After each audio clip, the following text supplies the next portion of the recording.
नमस्कार दोस्तों, राजा और सोनम दोनों का केस का अपडेट जो आया है जिसमें राजा का शरीर मिल गया है, लेकिन ऐसी स्थिति में जिसका सभी को बेहद दुख है।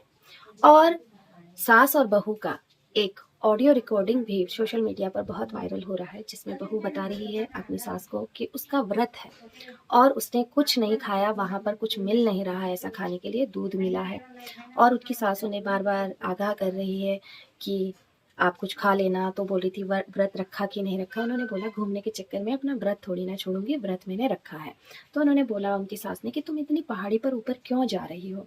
तो उनकी सास ने जब ये बोला तो बहू ने बताया कि उनके हस्बैंड ने उनको जिद करी कि चलते हैं घूमने के लिए, और तब उनको चलना पड़ा। तो ये देखिए कि एक बेचारी महिला जिसने सुबह से कुछ नहीं खाया है और ऊपर से ऐसी पहाड़ी पर ट्रैकिंग भी करनी पड़ रही है और कुछ खाने के लिए भी ऐसा मिल नहीं रहा है, और बेहद ही परेशानी वाली स्थिति में वो पहले ही वहाँ जा रहे थे। और इसी प्रकार के डिसीजन होते हैं जो उनके पति ने लिए। एक तो अपनी पत्नी का व्रत होते हुए भी एक ऐसी कठिन जगह घूमने के लिए चुनना, जो बिल्कुल भी एक समझदारी भरा फैसला नहीं था। वो अगर पहले ही सोच लेते कि पत्नी का व्रत है, आज आसपास या ऐसी जगह घूमें जो कंफर्टेबल हो, जहाँ पर कोई दिक्कत ना हो, या रेस्ट भी कर सकते थे, तो ऐसा जिम्मेदारी भला अगर वो फैसला ले लेते तो ऐसा समय आज बिल्कुल देखने के लिए उनके परिवार वालों को ना मिलता। कई सारे लोग कमेंट कर रहे हैं इस बात को सुन करके कि यही है आजकल की जनरेशन, कहना नहीं मानती है, ट्रैकिंग के जोश में, इस तरीके की चीज़ों के जोश में अपना होश खो देते हैं और ये नहीं देखते हैं कि उनके पास उनके ऊपर जिम्मेदारियां बढ़ गई है। शादी होते ही आपकी जिम्मेदारी बढ़ रही है अपने पार्टनर के प्रति भी, और जब पार्टनर कंफर्टेबल नहीं है तो इस तरीके के फैसले लेने में एक दूसरे के सपोर्ट करते हुए आगे बढ़ना चाहिए था। दूसरी बात, बहुत लोगों का कहना है कि वहाँ के लोग क्योंकि हिंदी नहीं समझते हैं, इस वजह से भी ये दिक्कतें हो सकती हैं, इस वजह से ये हादसा हुआ। लेकिन मैं आपको बताती हूँ कि मैं वहाँ पर जा चुकी हूँ उस एरिया में, और मैंने देखा कि वहाँ के लोग बिल्कुल वेल एजुकेटेड हैं। इंग्लिश तो वो सभी जानते हैं और बोलते हैं, और हिंदी भी समझते हैं और बोलते भी हैं।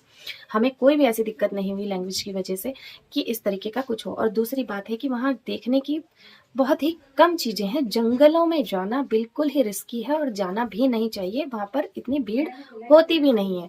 और अगर आप किसी ग्रुप के साथ जा रहे हैं ट्रैकिंग पर तो ये सेफ है, लेकिन आप बिना ग्रुप के अकेले जा रहे हैं और गाइड ने आपको छोड़ दिया है, उसने रिस्पॉन्सिबिलिटी नहीं ली आपको वापस लाने की, तो ये और भी गलत फैसला था।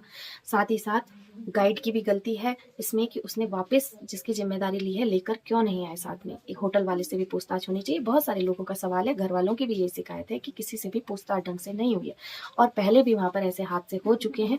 और पुलिस की इसमें ये भी कमी है कि जब पहले हादसे हो चुके हैं तो पहले ही क्यों नहीं आगाह किया गया, ऐसे रूल्स बनाए गए कि और आगे लोगों के साथ इस तरीके की वारदातें ना हो। इसका बिल्कुल ही पुख्ता इंतजाम किया जाना था। लेकिन अब सबसे बड़ी दुर्भाग्य की बात यह है कि जहाँ राजा की बॉडी मिली है उसके पास में ही सोनम की ही हो सकती है एक लेडीज का शर्ट वहां पर मिला है, जिससे गलत ही अंदेशे आ रहे हैं। मैंने कल भी वीडियो बनाया था और उसमें मैंने पहले ही बोला था कि जब 10 दिन तक कोई नहीं मिल रहा है, और आज की जनरेशन में जब सबके पास फ़ोन है, सुविधाएं हैं और पूरा शहरों से कनेक्ट है, तो ऐसी स्थिति में कॉल भी हो सकती है, ऐसी स्थिति में डॉक्टर को भी अपॉइंट किया जा सकता है, पहुंचा जा सकता है वहां तक। तो सब कुछ सुविधाएं हो सकती हैं, हालांकि 1-2 दिन लेट हो जाए, लेकिन 10 दिन 11 दिन तो लेट हो नहीं सकता। तो इस स्थिति को देखते हुए मुझे कुछ अनहोनी के ही अंदेशे हो रहे हैं, और भगवान उनके परिवार को इस दुख को झेलने की शक्ति प्रदान करे, और जो एफर्ट उन्होंने लगाए हैं अपने परिवारजनों को ढूंढने में, उसके लिए भी उनको शक्ति प्रदान करे। और ईश्वर से ये प्रार्थना है कि सोनम सही सलामत मिल जाए।